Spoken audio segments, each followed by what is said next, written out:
Da so na fara, tabbas da so na fara. Tun daga lokacin da na fara ganinki, zuciyata ta kamu da soyayyarki. A duk lokacin da na ji mai irin sunanki, sai in ji zuciyata na kewa. Idan na ganki, sai in ji na shiga farin ciki. A duk lokacin da na ga murmushi a fuskanki, sai in ji na kama farin ciki maras adadi.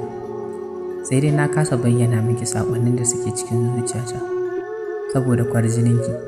A duk lokacin da na yanke shawarar in sanar da ke cewa ina son ki, sai in ji tsoro ya kama ni domin ban san ta yaya zan fuskance ki ba. Hakika zuciyata na ɗauke da soyayyarki wacce ba za ta misaltu ba, amma ban san yaushe ne zan ajiye wannan dakon soyayyar ba domin in sanar da ke abin da yake cikin zuciyata.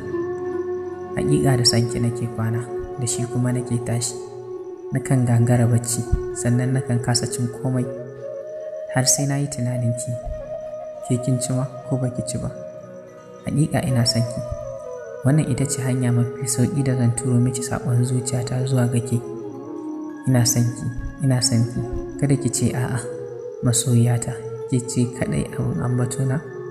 Don haka zan rayu da ke a cikin daɗi ko wuya. Ke ma ki daure ki rayu da ni. Idan har kika guje ni, zuciyata haƙiƙa za ta kasance mafi ƙuna daga cikin ƙuna, domin ko wuta ba za ta kai zuciyata ƙuna ba a lokacin da kika ce kin bar ni. Ina son ki, ina son ki, ina son ki.